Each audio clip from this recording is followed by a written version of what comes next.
اللہ ملتا کہاں ہے؟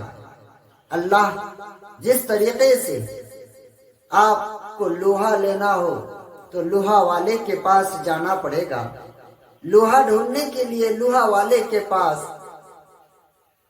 آپ کو کوئی بھی چیز ڈھونڈنا ہو تو ان کے پاس جانا پڑے گا، راشن کی تلاش ہو تو راشن والے کے پاس جانا پڑے گا، پانی کی تلاش ہو پانی والے کے پاس جانا پڑے گا۔ تو اگر اللہ کی تلاش ہے تو اللہ والے کے پاس جانا پڑے گا۔ یا اللہ والے ہیں جو اللہ سے ملا دیتے ہیں، ورنہ اللہ کیے جانے سے اللہ نہ ملا۔ یہ اللہ والے ہیں جو اللہ سے ملا دیتے ہیں۔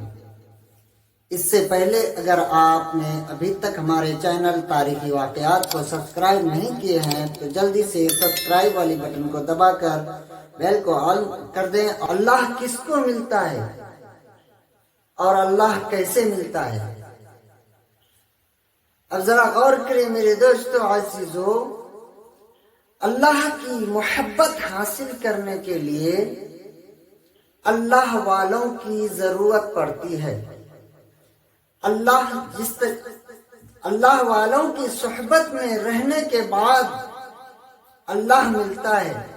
اللہ والوں کی صحبت جس کو نصیب ہو جاتی ہے اس کی دل کی دنیا ہی بدل جاتی ہے اور اسے اللہ کی محبت حاصل ہو جاتی ہے۔ اور یہ اللہ والے ہیں کون؟ یہ اللہ والے وہی ہیں جس کے بارے میں اللہ تبارک و تعالی نے قرآن کریم میں ارشاد فرمایا، ان صلاتی و نسکی و محیای و مماتی للہ رب العالمین، کہ جس کی نماز، جس کی زندگی اور جس کی موت، جس کا جینا مرنا، ہر کام، ہر ادا اللہ کی رضا کے خاطر ہوتی ہے۔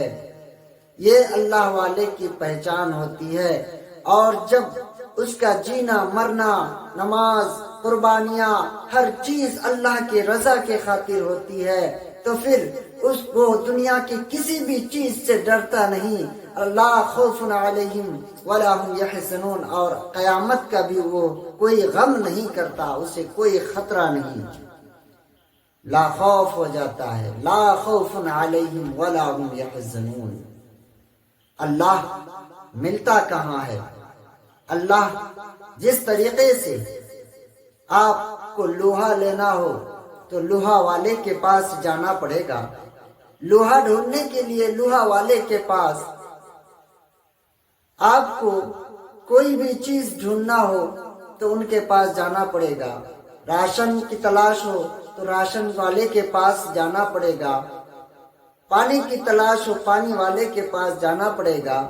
تو اگر اللہ کی تلاش ہے تو اللہ والے کے پاس جانا پڑے گا۔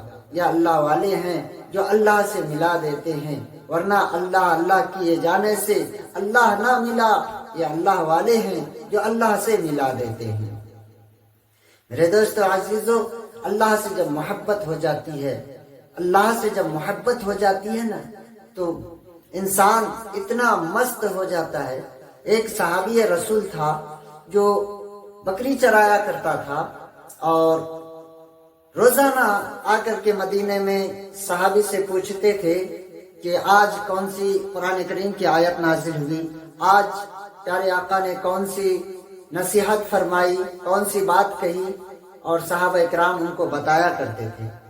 ایک دن صحابی پوچھے آ کر کے کہ آج کون سی آیت نازل ہوئی؟ صحابی نے بتایا کہ آج ایک ایسی آیت نازل ہوئی ہے جس میں اللہ تبارک و تعالی نے قسم کھا کر کے کہا ہے کہ اگر تم ایسا کرو تو تمہیں جنت ضرور ملے گی اور اس کا بدلہ تجھے ضرور دیا جائے گا۔ وہ صحابی غصے میں آئے اور کہنے لگے کہ یہ کون شخص ہے جس کی وجہ سے، جس کو یقین دلانے کے لیے میرے اللہ کو قسم کھانی پڑی۔ یہ اتنی محبت تھی اللہ تبارک و تعالی سے۔ تو میرے دوستو، اللہ والے کے صحبت میں بیٹھنے سے اللہ ملتا ہے، اللہ والے کی صحبت چھوڑ کر اللہ نہیں ملتا۔